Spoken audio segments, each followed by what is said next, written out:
Bueno, vamos a iniciar. ¿Cuál es su nombre completo? Yahvé Rivera Arteaga. ¿Cuál es su nacionalidad? Mexicana. Ok. ¿Qué carrera universitaria tiene? Yo estudié psicología en la Universidad del Claustro de Sor Juana. ¿Alguna especialización o...? Sí, tengo la especialidad en clínica psicoanalítica por la Red Analítica Lacaniana, la maestría en psicoanálisis y cultura por la Libre de Psicología de Puebla y, bueno, otra especialidad en todo lo que es el modelo sistémico familiar por parte del IFAC y el Hospital Ángeles Lomas. Ok. ¿Por qué decidió enseñar a personas con diferentes capacidades? Bueno, porque realmente no hay ninguna limitación a nivel, no en todos los casos, pero la discapacidad no es una limitación, solo es una limitación física que no permite, quizá desenvolver algunas tareas. Sin embargo, la condición humana está ahí, La condición humana no es nada más el cuerpo, la condición humana implica las emociones, los pensamientos, y eso no hay una barrera en una persona con discapacidad. Evidentemente, hay casos de discapacidad intelectual, sin embargo, aunque existan, tampoco es una barrera para que ellos puedan aprender muchas cosas de la vida. Claro. ¿Esto ha afectado a su vida de alguna manera positiva o negativa? Pues de manera siempre positiva, porque en la universidad realmente no nos enseñan a los psicólogos. La teoría está, yo creo que si le dedican los docentes algunas 3-4 clases a lo que es educación especial, porque como tal nunca lo vemos como en una cuestión de discapacidad, sino como solo educación especial.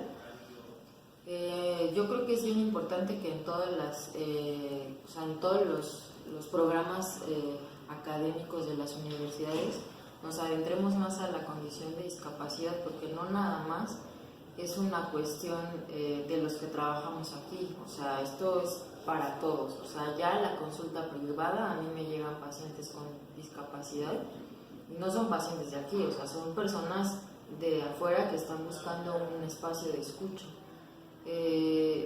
Como te repito, en la carrera yo recuerdo que ya en el último semestre vi quizá unas 3-4 clases de educación especial, y cuando te enfrentas a la condición de discapacidad o las plurideficiencias que yo le llamo, porque no nada más es la discapacidad, son los autismos, las psicosis infantiles, etcétera, te das cuenta que realmente no traes nada, que necesitas adentrarte a otro modelo teórico, a equipos interdisciplinarios, a equipos multidisciplinarios, y eso no está en la formación de las universidades, Entonces, para mí ha sido un efecto totalmente positivo. Lo negativo no tiene que ver ni con mi profesión ni con mi formación, sí tiene que ver todavía con una cuestión cultural, en donde en México no hay apertura, no solo en México, a nivel mundial la diferencia sigue siendo algo que genera una barrera. No solamente diferencia, toda la diferencia tiene que ver con una cuestión visual, si yo te veo diferente, si yo te veo que algo te falta, automáticamente mi trato es distinto, Entonces, eso ha sido lo negativo, como enfrentarnos a toda una ola, cultural, social, también de la misma profesión. A mí me ha tocado leer informes de psicólogos a nivel cognitivo, bajo, entonces no puedo hacer nada, Y entonces cuando tenemos que entender que un niño con discapacidad, en la mayoría de los casos, ha sido limitado de las funciones básicas del aprendizaje, es un niño no mirado, no tocado, que no se le habló, que no se le miró, que no se jugó con él, y queremos que aprenda a sumar, restar, dividir, cuando estos procesos complejos del aprendizaje requieren forzosamente, que se haya tenido previamente a un sujeto ahí, ¿sí? Y entonces, para mí ha tenido evidentemente más efectos positivos, y como te repito, lo negativo tiene que ver con una cuestión cultural, de una comprensión de la discapacidad, no como una vulnerabilidad, sino finalmente como otra persona. ¿Sí? Ok. ¿Usted tiene algún familiar con capacidades diferentes? Sí, yo tengo un tío con síndrome de Down. Yo me di cuenta hasta que tenía como 10, 11 años, ¿no? Porque yo pensaba que él me cuidaba a mí, ¿no? Cuando a mí me mandaban a la tienda, yo pensaba que me mandaban con él para que él me cuidara, y era como al revés, ¿no? Y yo a mi tío todavía vive, tiene, no sé bien su edad, pero tiene como 50 años ya. Ha llevado una vida normal, con toda una familia que lo ha aceptado. Evidentemente, toda mi familia es de San Luis Potosí. San Luis Potosí es un estado que se caracteriza por tener poca apertura con ciertas cosas.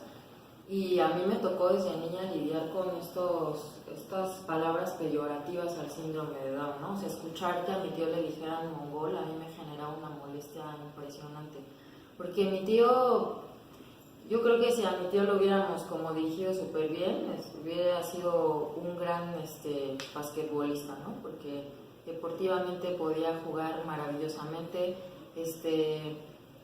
comprende bastante bien, es independiente, tiene su cama, todo, ¿no? O sea, él hace todo. Ahorita que mis abuelitos ya no viven, pues mis tíos quienes se hacen cargo de él, pues prácticamente es tener como un familiar más. No te digo hijo porque a un hijo hay que cuidarlo, hay que guiarlo, él es perfectamente funcional, etcétera.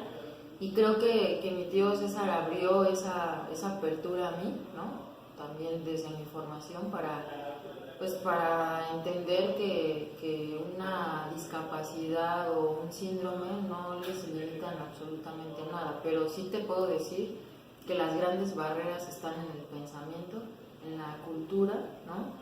Y también en la dificultad de los padres por aceptar, ¿no? Que su hijo realmente puede ser una persona independiente, ¿no?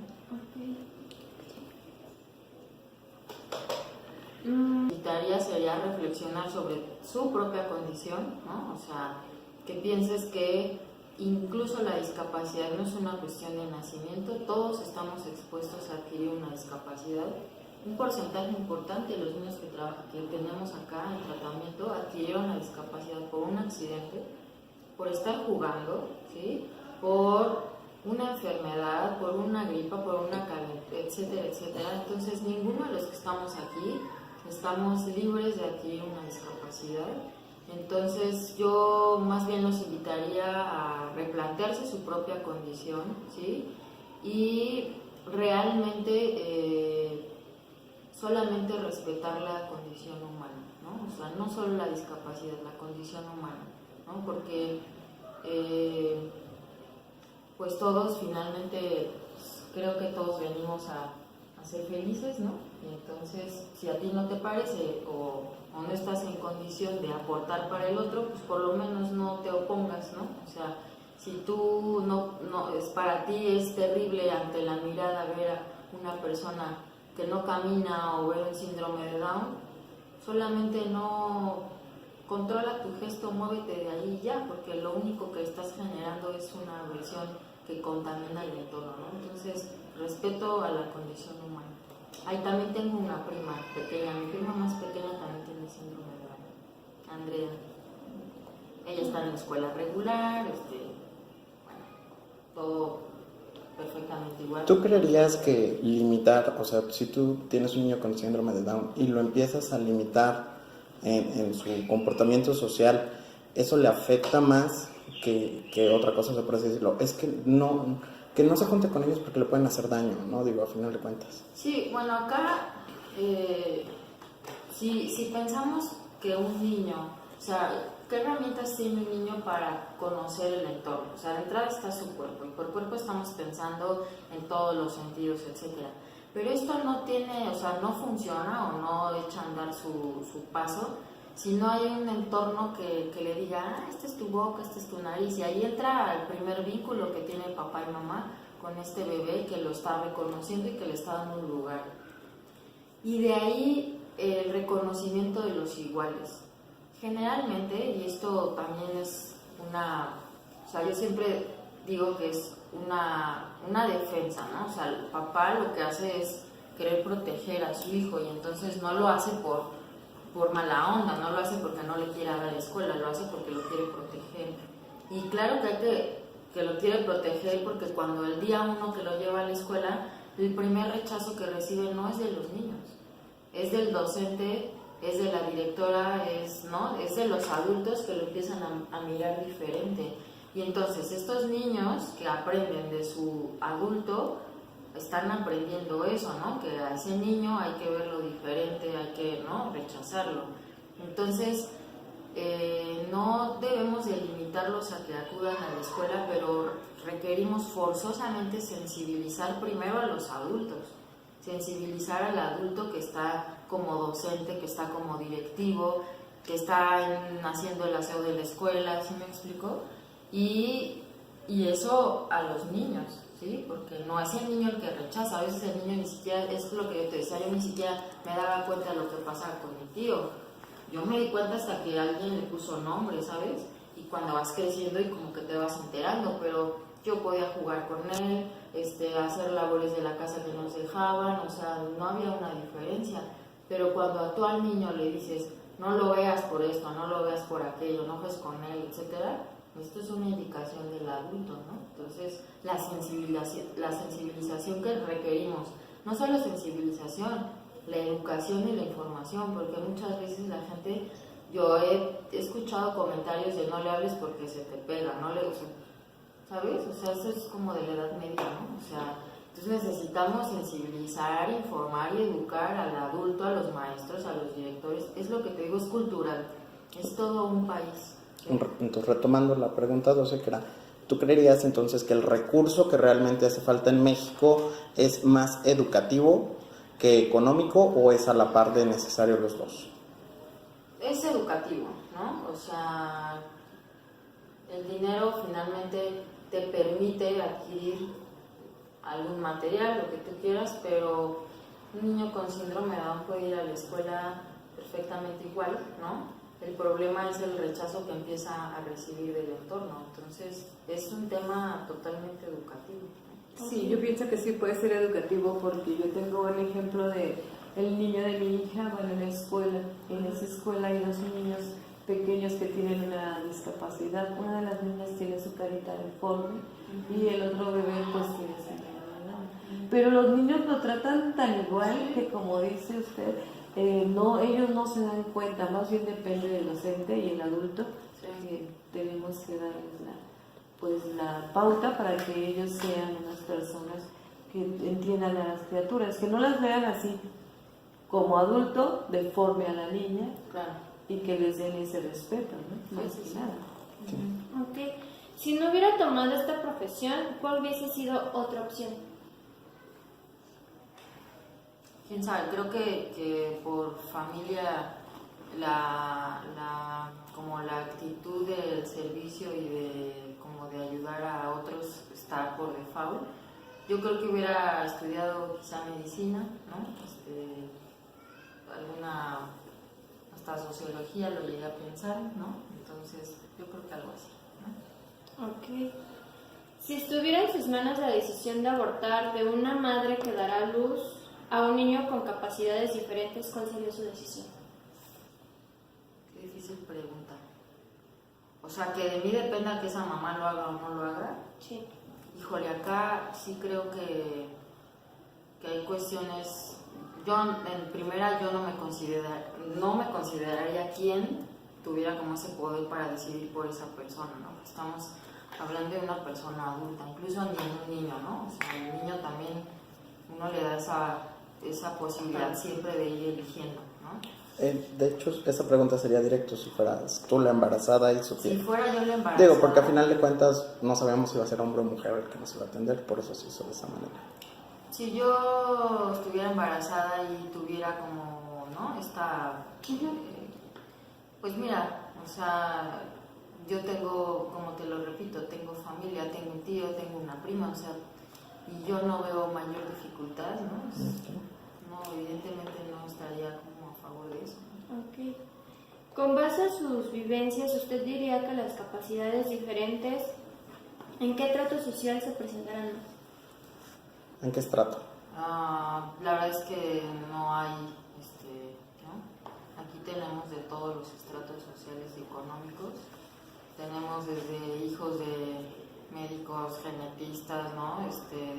Hasta indígenas. O sea, no hay, como te decía, la discapacidad no es una condición que se adquiera por una cuestión económica o de recursos, ¿no? Es multifactorial, ¿no? Desde una cuestión genética, porque sí las hay, ¿no? Desde una cuestión genética, desde una enfermedad, desde un traumatismo, un accidente, o sea, y esto no respeta un estrato socioeconómico. Ok. Para finalizar, usted mencionó algo de la sensibilización hacia los adultos. ¿Cómo lo haría usted? Mira, acá yo desde mi práctica clínica privada, lo que yo trabajé mucho con, lo sigo haciendo, pero en mi práctica privada con niños con autismo. Y mi función era, esto no me lo enseñaron en la escuela, o sea, esto es algo que uno sabe que tiene que hacer porque es lo que te está pidiendo como el mismo caso.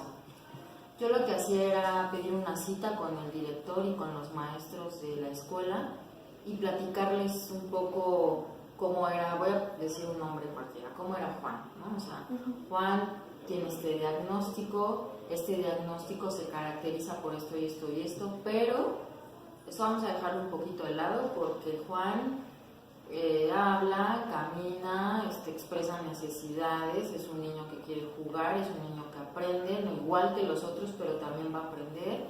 Y entonces, que tú traduzcas el diagnóstico, que tú hables sobre que esto es permeable, o sea, que es la posibilidad de aprender del niño es exactamente igual, el docente baja muchísimo su angustia, porque de entrada el docente dice, o sea, aquí cuando le hablo sí me pone atención, o sea, sí, no te está mirando, pero sí te está poniendo atención. Y entonces, a nivel docente y directivo, eso baja mucho la atención. Y después, yo me encontraba con los niños de su salón, ¿no? Y entonces les decía, hola, yo me llamo Yahvé, soy psicóloga, ustedes saben que soy psicóloga, no, ya, es platicar, ¿no? Bueno, yo acompaño a Juan, porque ustedes, díganme cómo es Juan. Y entonces los niños empiezan, ¿no? Desde cosas de está loco, no pone atención, no trabaja, es flojo, ¿sí me explico? Y entonces era decir, a ver, eso no es Juan. Juan no hace esto, no hace lo otro porque él tiene algo que se llama autismo. ¿Alguien sabe qué es el autismo? No. Entonces es informar a los niños, pero también decirle al niño, Juan quiere jugar igual que tú. A Juan también le gustan los juguetes como a ti. También le gusta el sándwich que tú te comes, le gusta salir a jugar al recreo como a ti, le gusta ir a clase de educación física, pero Juan no sabe cómo expresarte y tú le puedes ayudar. ¿Cómo le puedes ayudar? Y los niñitos van dando sus ideas de ideas. Entonces, esto propiciaba que desde que ahora entraba Juan a la escuela ya era mirado, ¿sabes? Era de, hola, ¿no? Y yo les decía, no lo toques, porque a él no le gusta que lo toques, ¿no? Pregúntale primero si lo puedes tocar, o hazle una seña, salúdalo y después pregúntale. Y entonces los niños empezaban a crear un código de comunicación con él y a incluirlo en sus actividades y entender cuando él entraba en sus procesos también de enojo, ¿no? Y eso es lo que se necesita. Claro que esto va de menor escala a mayor escala, porque evidentemente Juan no nada más convivía con su grupo. A la hora del grupo, ese mismo grupo va educando y sensibilizando a los demás, ¿no? Ok. ¿Usted qué consejo le podría dar a los docentes? A los docentes, pues que tengan mayor apertura a muchos modelos teóricos, no para que los apliquemos todos, porque eso hay que tenerlo claro, pero la infancia actual nos está demandando todo el tiempo, no solo actualizarnos a nivel académico, a sensibilizarnos también a un trabajo muy humano. Con esto no quiero decir que hay que abrazar y apapachar al niño, o sea, desafortunadamente nuestro trabajo tiene que empezar desde lo básico, y digo desafortunadamente porque a los papás, a los maestros ya se les olvidó mirar al niño, mirar al adulto, hacer contacto, o sea, reconocerte ahí como otra persona con capacidades, con habilidades para aprender. Yo fui docente muchos años, no sabes cómo lo disfruté, porque yo tuve alumnos desde que tienen 18 años hasta alumnos de 60 años, ¿no? Yo me sorprendo de la capacidad que tenemos como humanos siempre por querer aprender, siempre por conocer algo nuevo, y entonces cuando a mí me decían, ay, tu alumno está bien grande, ¿cuál es el problema, no? O sea, sigue aprendiendo y yo aprendo de él. Pero lo que yo le recomiendo a mis colegas docentes, yo dejé de dar clases una porque la verdad es que es cansado, ¿no?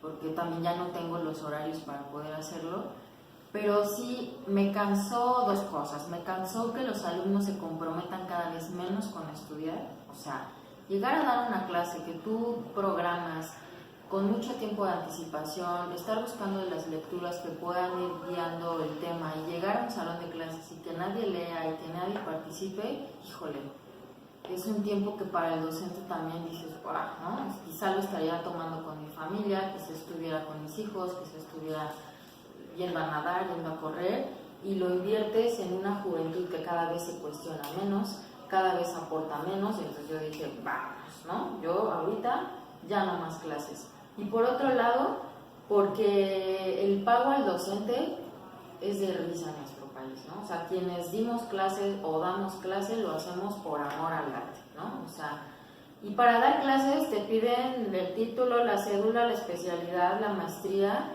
y la verdad es que hay una inversión de tiempo importante y el pago que recibimos me parece que no es decoroso para nadie, ¿no? Y entonces, pues uno también tiene que saber decir no porque yo tengo que dignificar mi profesión y pedir que me paguen por lo que sé hacer, ¿no? La docencia puede ser, y lo digo entre comillas, fácil, porque a lo mejor yo puedo llegar y poner diapositivas y echar ahí el libro. Eso es como una cuestión a más de repetir, pero la transmisión en la docencia es un estilo que solamente va a desarrollar cada docente en relación a su experiencia en su práctica, ¿sí? Y eso es lo valioso de cada docente. Y el alumno que no lo sabe aprovechar, ¿no? O sea, mis alumnos que pudieron aprovechar, hacer prácticas aquí, ¿no? Que me los llevé a otros lugares donde yo atendía autismo, etcétera, bueno, lo aprovecharon, ¿no? Ya ahorita ya no se puede. Pero a lo que voy con esto es que la docencia es el tesoro más grande que pueda existir, porque somos quienes estamos formando a los futuros profesionistas, pero también nos cansamos de no recibir preguntas, ¿no? O sea, tienen que cuestionarse, tienen que picarnos también a nosotros la cresta, y por picarnos la cresta no les estoy diciendo que se pongan a pelear con nosotros de quién tiene la razón. Quien está enfrente lleva caminito andado. A lo que va es que juntos puedan construir el aprendizaje y la práctica que les permita a todas las futuras generaciones responder a problemas sociales importantes, ¿sí? Ya esta escuela tradicional de enseñar que la clínica se está en tu consultorio y todo lo tradicional, eso ya no obedece a la demanda actual. Tenemos que salir, brindar información a las escuelas, sensibilizar a la familia, sensibilizar directores, sensibilizar a quien tenga que ser, pero esto requiere de un trabajo enorme que vale siempre la pena, pero pues también enfrentarte a una juventud que no se pregunta, no se cuestiona, pues también uno dice, bueno, no puedo hacer todo, ¿no? Ok, bueno, por nuestra parte sería todo y muchas gracias por contestar nuestras preguntas. Pues muchas gracias a ustedes por el interés, la verdad es que les deseo mucho éxito en su universidad, estoy a sus órdenes para lo que ustedes quieran y pues un gusto tenerlos acá y pues gracias. Muchas gracias. Gracias. Muchísimas gracias. Gracias a ustedes.